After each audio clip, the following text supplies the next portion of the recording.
So now that you know how to execute trades, it's important that you know how to manage the trades that you've executed as well. There are two primary ways that I manage my trades. My favored way, and the way that I'm usually going to approach with, is stop loss trailing and scaling in. The other approach is taking partials. I'm not actually a fan of taking partials. I know people like to take partials, and a lot of people do that. I also know that people say you can never go broke taking profits, but actually I do think it puts a barrier in your way when you're trying to succeed long term. The reason being, when you take partials, you are cutting down the amount of profit that you can get. So let's say you have two areas like this that you're targeting on a buy, right? So you're buying from down here, you get in your position at this level, stops there, and you actually take some partials after it runs to 1R, which is a standard thing for people to do. And then you take more partials when the market hits your first target. And then by the time it hits the second target, you're only holding around a quarter of the movement. What this means is you've actually halved your move at this level, or quartered your move, and then you take another half of what's left on when you hit that secondary level, which is going to be just here. So by the time you actually get to, past this point, you're only holding half a trade, which means you can only make half the profit that you would make if you held the full move. And by the time you pass this point, you're only holding a quarter or a very, very small portion of the overall move. And what that actually means is, regardless of the fact you've completed your take profit, you barely made anything on the movement. The other issue with partials is you obviously never partial a loss. So you can take a full loss or, a cut profit. And that's why I don't like partials and why I like to work around them with stop loss trailing. Stop loss trailing allows you to hold the full move all the way to the target. I'll show you what it looks like. So let's say we had the same example there. We have this area to target, and let's say we have this area to target. We're buying in down here at the lows. We buy at this level. Our stops are here. Rather than taking partials at 1R, what we can do is go to break even. When the market comes and forms a new higher low and then a new higher high, we can then move our stops to this point. And we can just continue to do that. So when the market makes a new higher low and then breaks to make a new higher high, we can actually put our stops under the most recent higher low. And this is the method that I like to use because it allows us to take the full movement up and actually, lock in as much profit as possible on the movement. Then when we hit the first target, I still will not take partials, but what I will do is look to more aggressively manage the stop. So say we get a movement like this, I will then follow it. Or if we get in very low time frame ones, I'll also follow those. Because what we want to do now is ensure that we get a lot of the profit that we have on the movement. So even small ones we then manage. And the idea is if the trade hits the full target, which a lot of the times it will, we get a full large movement. So let's say we had a 5R move. Rather than finishing with 2.5 to 3R, like a partial trader would because they're chopping off most of their profits on the way, we can actually secure 5% or 5.5% on a 5.5R move. If the trade turns against us, however, let's say we fail to break this high and we sell off and we hit this point, rather than taking the full 5.5R, we actually get closed out of the whole movement at say plus 2.5R, which is going to be around what a partial trader makes when they hit the full target. But the idea is we want to hold the full move for as long as we possibly can. We don't need to be unnecessarily chopping bits of the trade off. We can allow it to either win and hit the full target or reverse on us and hit a trailed stop loss to close out a full risk move deep in profit. So let's look at an example now on a 5.2R winner. This is a partial trader and this is the scaling trader, the trailing stop trader. So the partial trader is going to buy in at this level. And when the market moves up, hits target 1, they're going to take a small amount of profit. They could take 0.25%, which is going to be 1R. Then when the trade hits 2.5R, they can take 0.625% profit, which is another quarter of the move. Then when the trade hits 3.5R, they get another 0.875% profit. And when the market comes all the way to their target, they get 1.3%. So over a 5.2R move, they lock in 3%, and that's the total. Whereas the trader who opts for scale-ins, which is what we like to do, or what I like to do personally, is get triggered into the move. And then as the market moves up, no partials are taken, but the stops are trailed. And when we hit the target, rather than getting 3%, we get 5.2%. So you can see we get almost double the profit of the partial trader simply by sitting back and allowing our trade to run. Now you may be asking, but what about when the trade doesn't work your way? What about when instead of moving up towards the target, the market rolls over? Well, when this happens, the partial trader gets to lock in a small profit. So let's say we get the 1R run, 0.25% profit locked in. We get the second run to 2.5R. And then before actually getting to the final move there, we sell off and the trade is closed out at break even. So the partial trader has now taken 0.875% overall. Now the trailing trader, which is what we want to do, is going to get the same initial movement when they get the 2.5R tap they will then trail their stops under there. And then if the market is to reverse, they're going to get triggered out.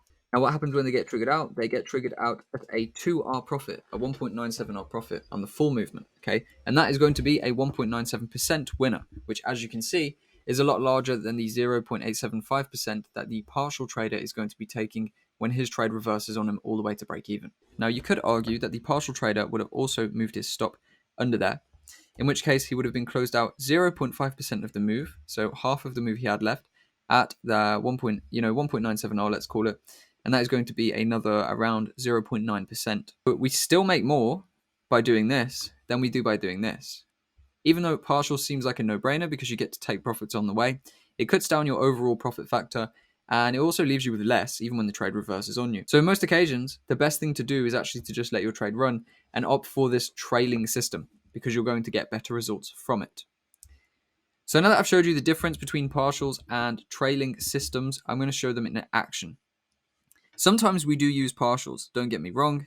And you might think I've been hating on partial taking, but we do take partials sometimes. It is an important thing in certain occasions when the market is acting in certain ways. So I'm going to show you an example, first of all, when we trail, which is most of the time. And then I'm going to show you an example where we partial take and where we actually cut the move down on the way. After that, I'm going to talk about scaling into positions, which is also a very valuable factor to know when you are looking to maximize the profits out of your trades. So here we're going to look at a basic trailing example. We are on GBP/JPY and price just traded into a weekly supply zone. We had here a higher high, a higher low, a higher high, higher low, higher high, and then we swept through and made a lower low. Now this may be indicated as a little bit of a smaller time frame trade because if you were going for a real high time frame trade, you'd probably want to see a break of this. But for the intermediary time frames, 1 hour, 30 minute, 15 minute, and so on, there would be a nice solid execution from this supply point here. We have a break of structure. We then see momentum lacking, which shows us that the bears are entering the market. So what we can do here is place our entry on the midpoint. Obviously, I'm not saying don't use confirmation entries, but for these examples, I'm just showing the risk entry because we are really just focusing on the management side of it. But here we see the market then makes a run into the midpoint, and then we start our sell-off. So let's say for this trade, we were targeting, considerably lower prices. We are looking for a shift in the trend from a weekly supply zone. So let's look towards here just for now. This is going to be a very big trade at near 20R.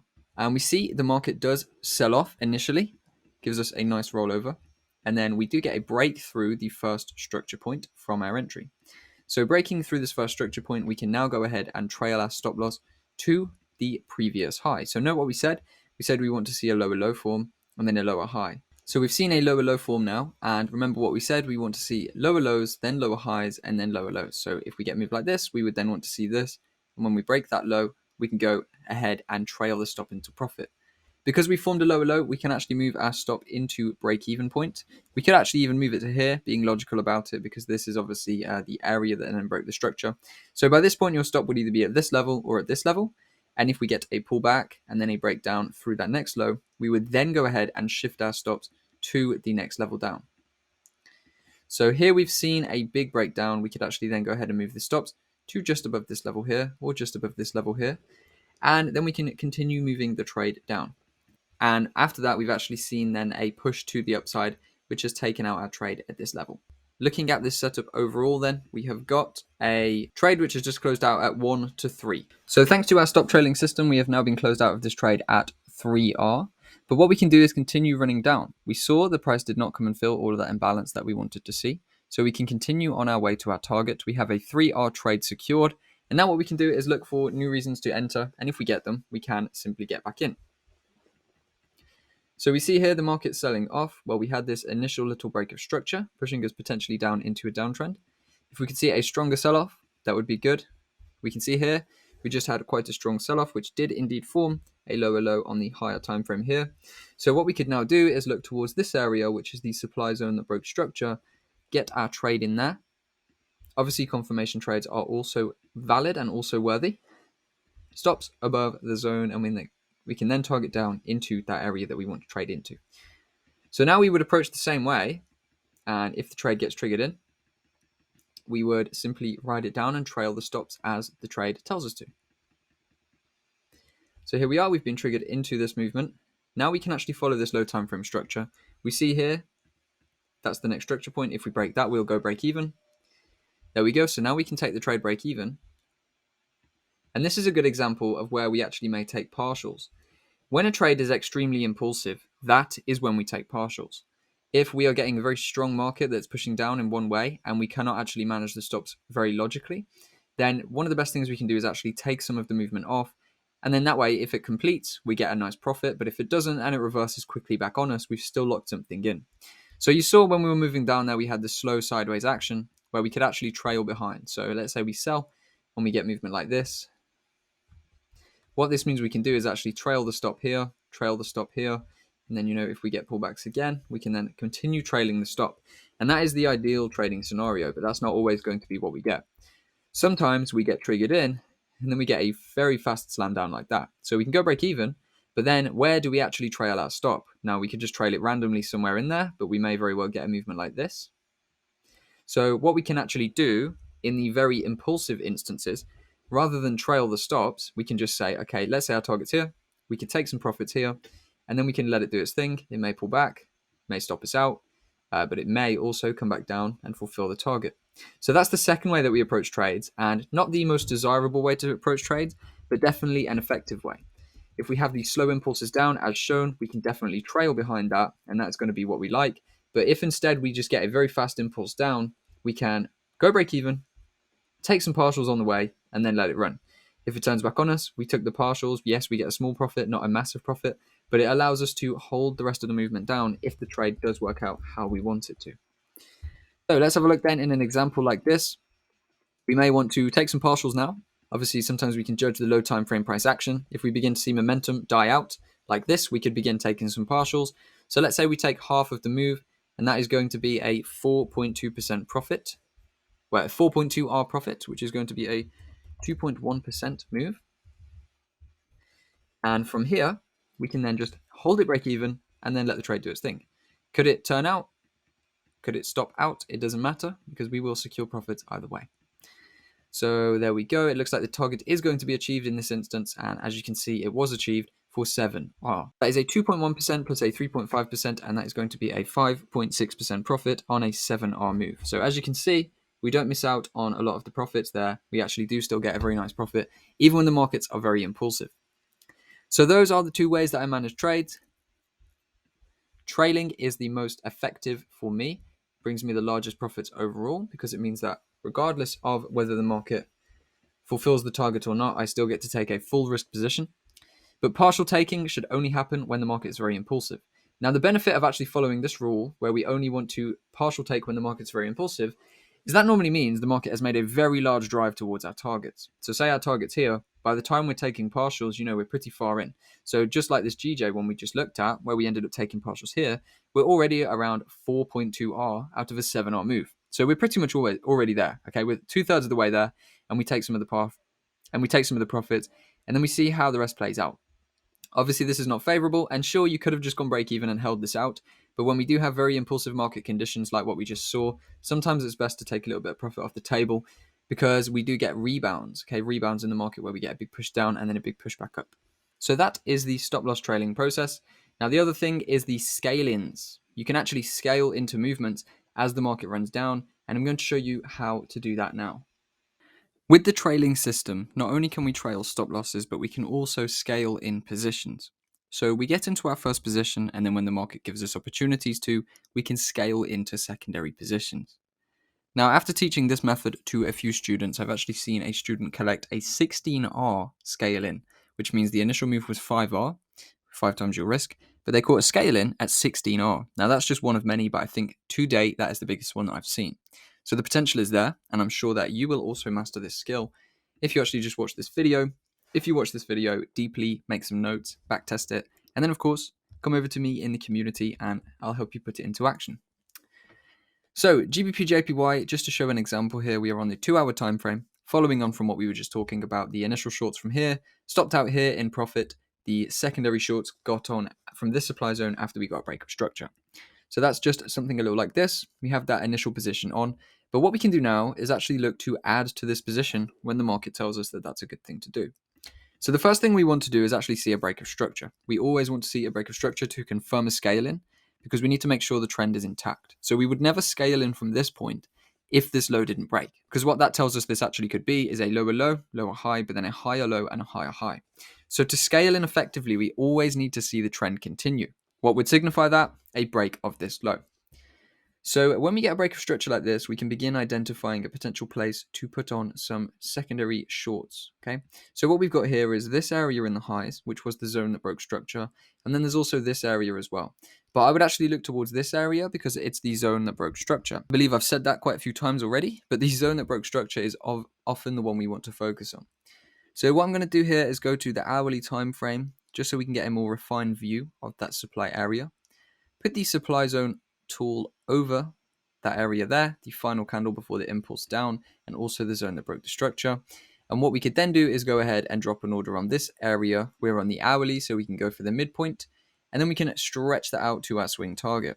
Now, just real quick, if we go back over to the 2 hour time frame, I'm just targeting this imbalanced demand zone. Okay, so this is a area that we could trade into, could potentially go further, but for example's sake, we will look at this one.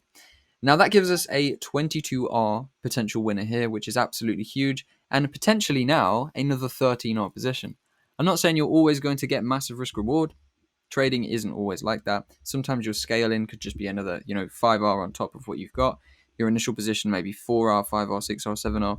But this is just an example, obviously best case scenario. And these trades are possible. I've taken some monster trades myself. Biggest trade I ever took was a 42R trade on gold. That's all on my Instagram if you want to check that out. And I've taken multiple trades of 10, 15R plus. There's also students who have obviously taken very high risk reward trades, like that one I just spoke about. And not too long ago, before filming this, someone caught a 1 to 12 over in the group very, very quickly in a matter of minutes. The possibility is there, but this is obviously best case. And this is high time frame trading. You may not actually get 22R out of a intraday trade, so to speak, because we don't have as much market movement. This is obviously going to take a lot of patience. I'm talking a straight week, which is obviously not a trading week. That's 7 days. So that's obviously not including weekends. So you'll be holding this for 7 trading days to get this profit if you did take this movement. But this is how we actually scale into it. So we use that refined 1 hour supply zone. We've dropped a new order on there. What we can also do now is look at trailing the stops. So we spoke about stop trailing, right? We've got our entry in now. We've formed a new lower low. So we can move our stop to over the previous lower high. Now what we can do there is line that up with the new trade. When we are scaling in, we never want to add risk to a position. What I mean by this is we need to make sure we are at least 1R into profit before we start scaling, which obviously we will be if we are waiting for structure breaks like this. Because that way, if we get stopped out and we lose 1R here, we are making, for example, on this position, we will be making 3R here or 2.7R, which means that if we lose on this position and we get stopped out, that shows us that the trend is broken here, but that gets us out with a total profit of 2.7R minus 1R, so 1.7R. So even in a losing scenario, we get 1.7% out of this move. Now, when you look at the fact that this move is currently running 10%, it doesn't seem so exciting. But if you repeat this over and over again and actually get into the systematic mindset of repeating the processes, overall, you're going to see some extremely big winners. For example, rather than a 22R win, which is already mind-blowing, you could potentially get, a 40R or a 35 here with another 13 dropped on. So leaving GBP JPY then to get triggered in, we see we get a little tap in there, and then a big sell-off to the downside. And what we can then do is take the profits on this movement and also the profits on this movement. Now, another example of this would have been earlier on when we got the initial entry and we were in from, for example, this area here. And we were running in some nice profits, okay? And then from this point, we actually saw a breakdown here and a supply area form and then another sell-off. So a good area for a scale in, for example, would have been somewhere in this area. I'm not going to scale in, I'm just giving you the overall idea, with an entry there and a stop there above the high, okay, above this previous high.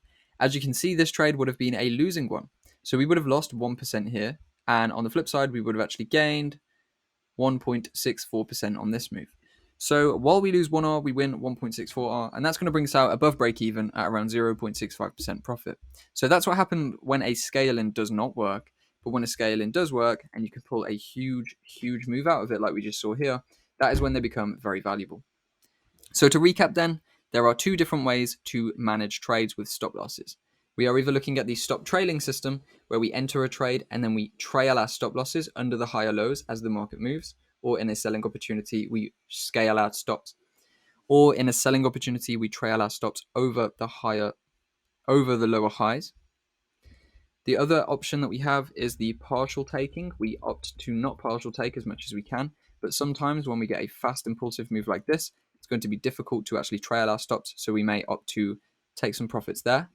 And then if the market comes up and fulfills our target, cool. If not, it's going to break us out at break even, and we're just going to have got, half the position at the majority of the profits up there. So that is the less favorable way to trade, but that is how we manage the very impulsive movements that don't give us much of a pullback. And then the scaling system can be used in conjunction with the trailing system. So like that GJ example that we just showed, let's say we have our initial entry in here. The market comes up, forms a lower high and a lower low. So we get that break of structure to continue the trend. We can then move the stop loss from this position to here, and we can execute a new short order from this position. Okay. So now we have a second sell on if the market comes in and triggers it, which there we go. We get the second sell on, and the stop loss is here for both positions. And the stop loss is now just above that for both positions. That means if the market does push through and take us out there, we are still locking in around 3R on the way down, for example, versus the 1R that we lose for a total profit of 2R. And on the instances which it doesn't lose, and we actually get triggered in and the trade runs nicely, we turn a 1R risk move into a 2R risk move, which essentially means we could turn a 5R trade into a 10R trade without adding any risk. That is how we manage trades in terms of stop loss trailing, partial taking, and trade scale-ins.